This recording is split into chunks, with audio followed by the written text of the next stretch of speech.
Hey everybody, Aaron here. Welcome back to another anime review. Today we look at the first episode of the series known as Occultic 9.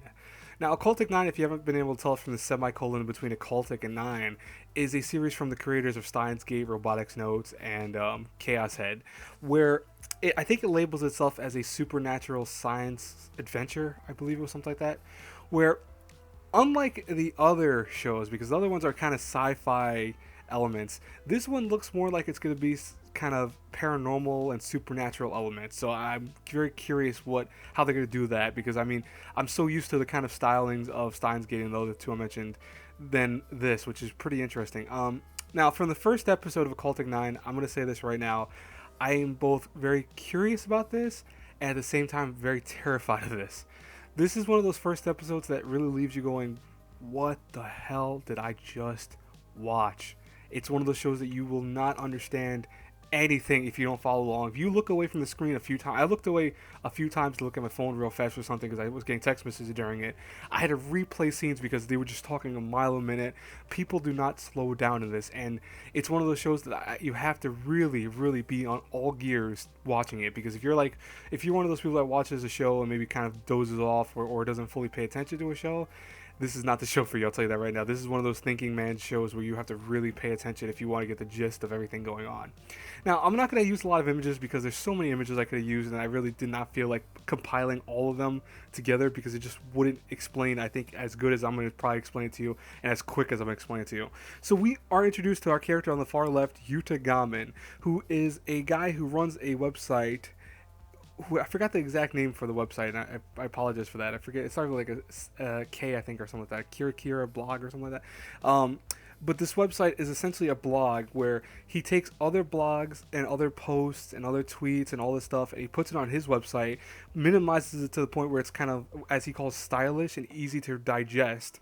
So essentially, he summarizes these blogs and these other kind of stories and links and all that, and he puts them on his own website. So I mean, it's interesting. I can't say it's a bad idea. I just wonder, the concept of plagiarism, if that comes into play here. But, it's a very interesting idea to take someone else's stuff and kind of summarize it so you can understand it easier. But I think there's plagiarism behind that to a point. I'm not going to say there is, but I think there is. But he's also with a girl he calls Ryota, who's the girl on the far right, who has... I probably will have an image of it just because I just need to show it.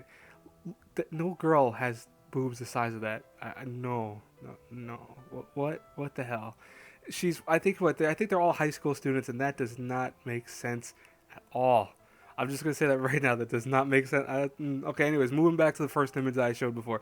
And we also were introduced to Miyu, who apparently is a fortune teller that apparently at the end of the episode tells that she needs to be near Yuta for her powers to activate. So I'm very curious about that. Now, we were also introduced to several other characters over the course of this episode, but here's the thing about it.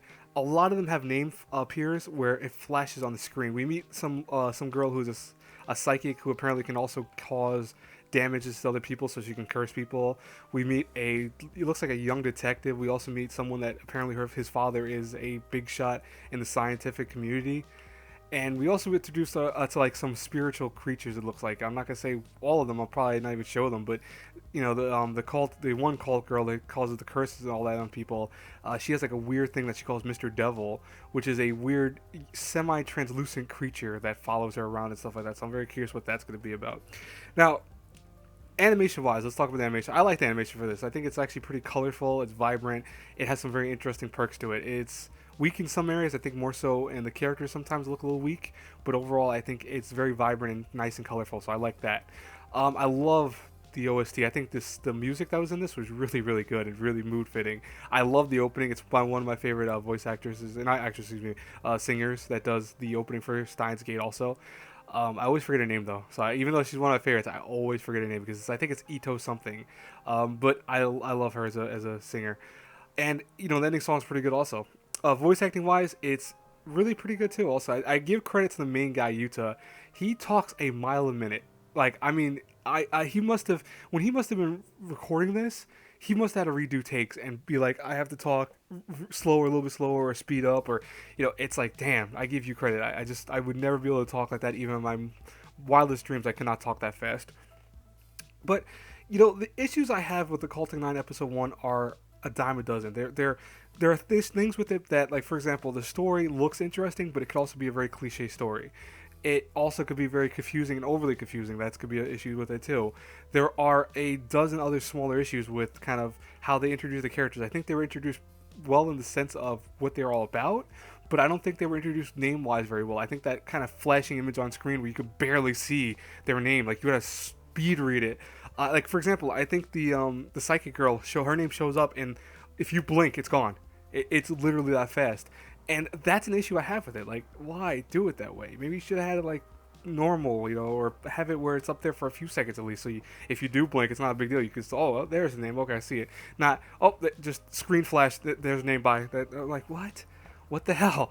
Uh, but the supernatural elements look interesting. I mean, this show looks like it could be something interesting, but at the same time, I'm worried that it could either be cliche or it could be a little too overly kind of interesting, if that makes sense. I think with shows, you have to be careful with how much you put information in the first episode, because in the same time of you throwing all these characters in this kind of the first episode, showing them all off, it almost has a Mayoga effect where you spend a lot of time doing that. But even more so is that you don't really get the full gist of what they're all about until later on, of course. So obviously you're gonna have to do episodes with them that as they are the main focus of that episode. But at the same time, I don't think they were really introduced that well to begin with. I mean, like, I get the curse girl was all about curses, so she's fine. That one's not too bad. But like for example, his friend who's Riotas, the one that's in the middle with actually the one that's to the far right with the big boobs, you know, like what's her ability? Really, they explain it really fast, but it's like I don't really fully understand it. She has a gun that apparently could shock people. Okay, girl in the middle. Why is she with Utah? How does she know that? Is that just something that she saw in the future? What? It's things like that I have issues with. And I understand that they're going for the whole supernatural element and stuff like that. So don't say in the comments, oh, you just don't get that. I get that. I understand that fully. It's just that I wonder what they're trying to go for here. Overall, I think it was a okay first episode. I mean, I don't think it was one of the weaker ones of the season so far. I think it was just okay. I felt that they could have did some things better and some things a little stronger, but overall, I enjoyed it. I think it's something I'm definitely going to keep watching and kind of reacting to if I can.